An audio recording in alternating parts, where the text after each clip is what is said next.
Once I hit you with that back space, you ain't coming back. No control, on the reach, you give me space. I tell, hit you with that back space, you ain't coming back. What's up, everybody? Welcome back to Entertainment Curator, the channel where you let us know what we should or shouldn't be playing based on our actions down below. Today we're checking out Akatori. Thanks to our friends over at Contrast Games for giving us the opportunity to check this game out. As you can see in the top left corner, it's a simplified, shortened version of the game containing the main game mechanics. So we're definitely talking about a beta game. You can see that I was playing it before, so I'm going to give you the opportunity to show a little bit more than just kind of like an initial start of the game. Fate is a comedy when seen from afar, and a tragedy when you stand at its center. The Book of Akatori, 1014. Akatori. This is a Metroidvania type game with beautiful art styling. There's a contrast between the environment around you and the characters that are within it, but also in a complementary type of way. I will tell you the story of Akatori.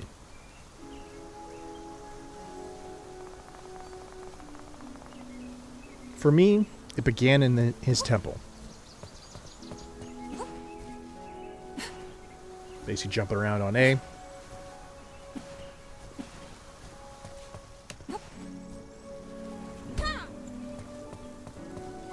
Press X for attacks.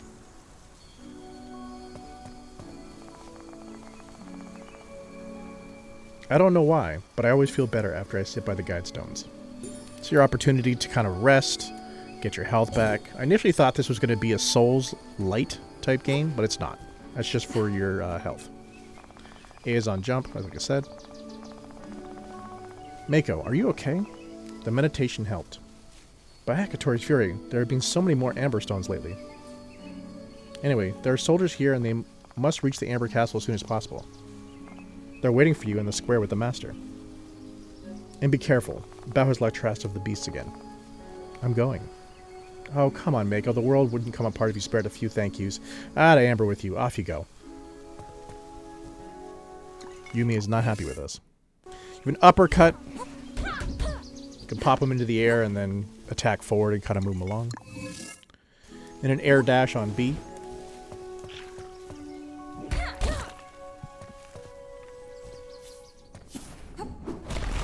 And then if you want, you can also attack straight down. I like this attack because it has those swords. So you're getting damage right off the rip. Sometimes it disrupts them, sometimes it doesn't. You can look down if you want to see what you're going to drop down into. I tried to use the attack and it did not work for that little one. You can slide, or roll technically. Heal up as anytime you have the opportunity to do so, and you probably should.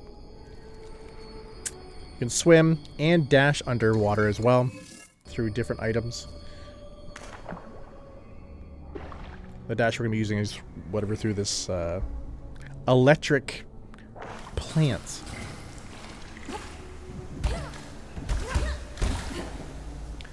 There's various type of enemies here. You have like the small frumpy frog that you saw at the beginning.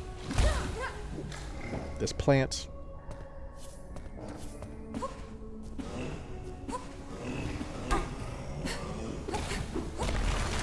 Whatever that was. A bull type beetle that killed itself by dropping in the water. I also didn't grab the currency you saw back down there. It's the yellow crystals. You can break them to get more currency. But now you can double jump. This currency is going to be used in the top left corner. You can see it generating.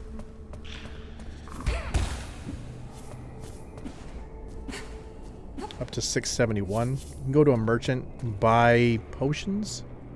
I'm wondering if they're going to have like other things you can buy there. Character customization, different weapons, different moves.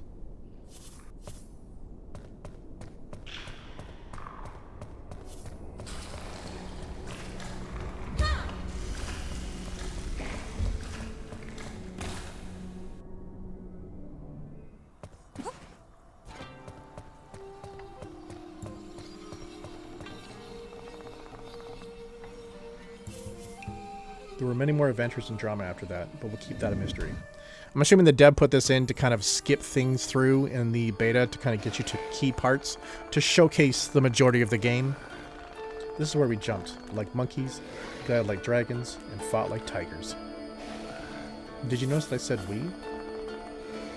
Still haven't figured out what that means. Oh, merchants. The amber shards aren't just some fancy counter in the corner. No discounts. This is where you can buy different potions, like I said before. You have the opportunity to increase your damage, get more health, like overall health, or just portion of your health. A part of me feels like the rage potion should be amped up, and the base damage should be based upon what the current rage potion is at. You'll see many times that you're putting a lot of extra hits into a character, especially in this beginning stage. I can't figure out how to get up there without being shot in the face.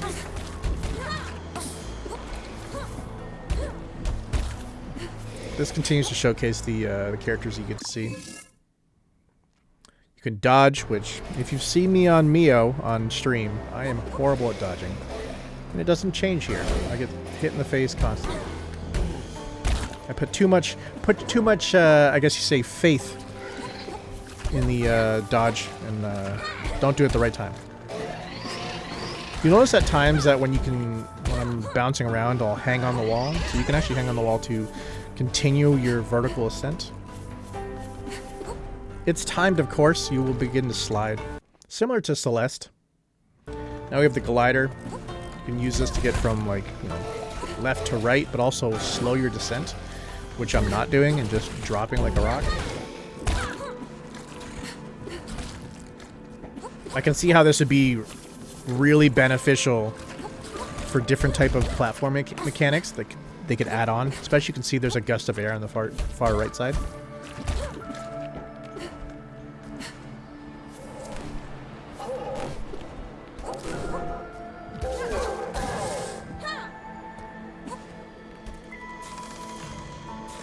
This is probably one of the most unique mechanics I've seen so far in a Metroidvania type game. So you have the ability to bend the bamboo and then jump.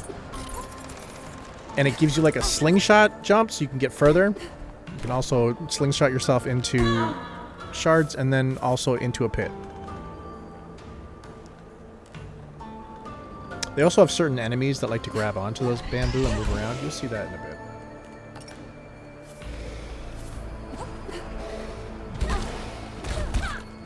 But like I said, I feel like the base damage increase potion, it was called like rage potion, but I feel like that should be the base. Just completely shot in the face. And I've already lost pretty much all of my health right now. I'm down to 1. And I know for some of my my audience out there, you're gonna be like, "Well, just get good." And I'm just like, "Yes, yeah, I know." I know.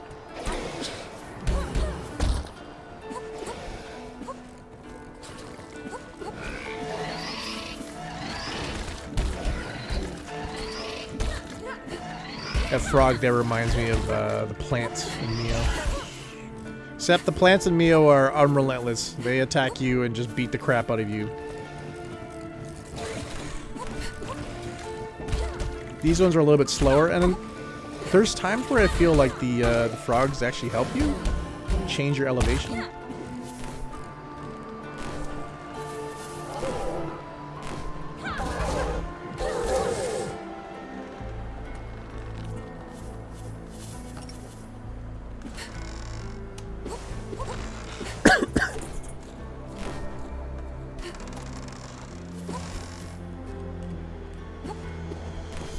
Yeah, I'm not that great at using those yet, but I think it's just because it's a unique mechanic that I haven't experienced in any other game yet.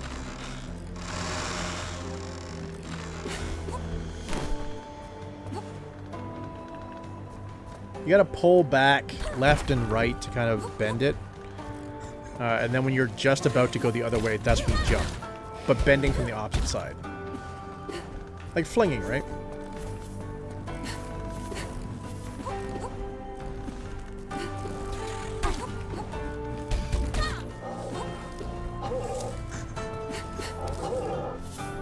There's the enemies I was telling you about that jump onto the bamboo. It's like a sound attack. I'm assuming it isn't just disorienting. It's more it will hurt you. And just catching those strays consistently.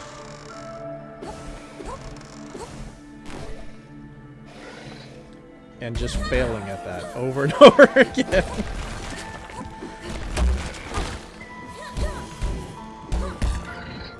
Another time that enemy's not getting disrupted by that. In my previous playthrough, I actually went down into that area. You could get some, like, currency and kill some animals that will also give you some currency, but ultimately, I ended up getting kind of stuck and battling with the, I don't know what you would call it, the wall hang mechanic and the double jump mechanic. So I kind of struggled there.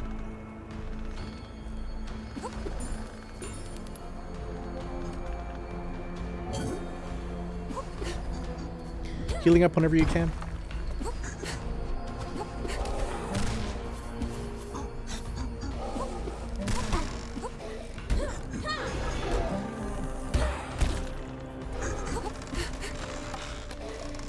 It's not really apparent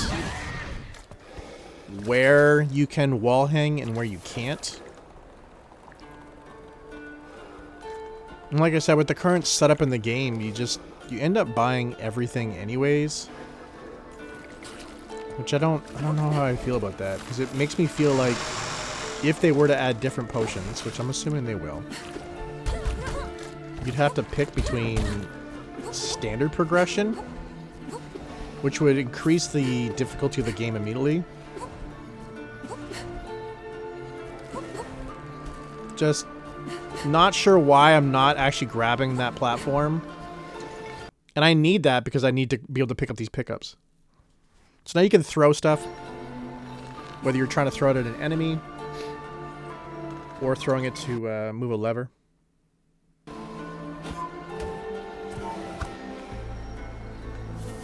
Pretty cool mechanic.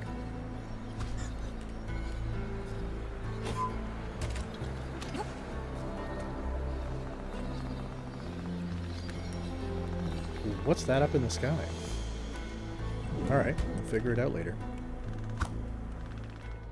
And we're skipping ahead again in the game. What could be down there? It's not a huge serpent, is it? Spoiler alert, it's a huge serpent.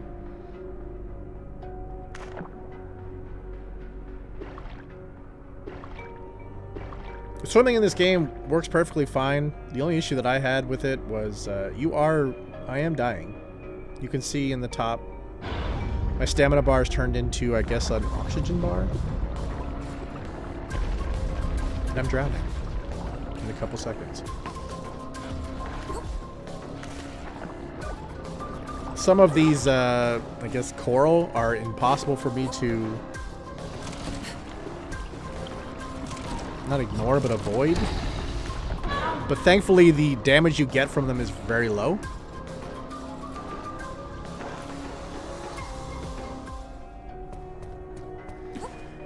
I'll tell you, in that area, do not try to do what I was just doing there, where I was getting up above the water, moving through the platforms. It's slower. You're going to want to get to the surface so you can actually get some oxygen. But try to stay in the water. You're a lot faster in the water.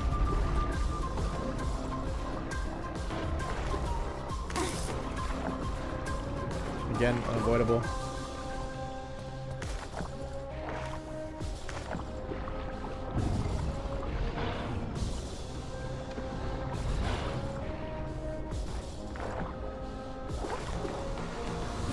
Obviously, if you get to these type of areas, you need to go above the water, or you'll die.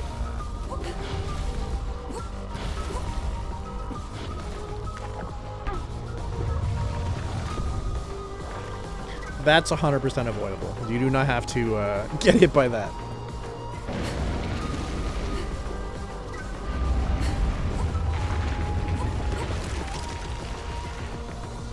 Barely pulled that off. The sequence gave me stress, which is good. It's good stress, you know? just throwing me around.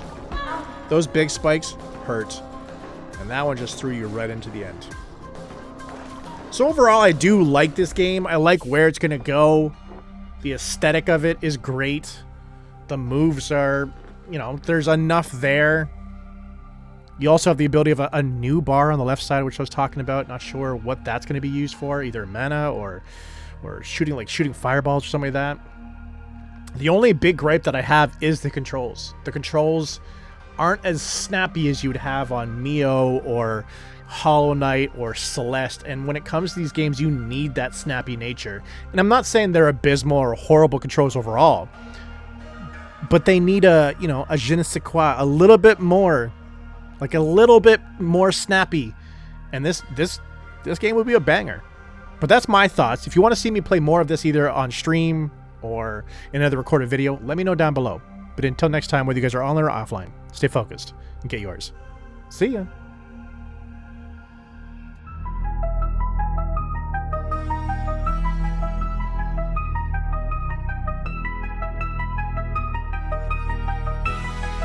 I'm tired of this.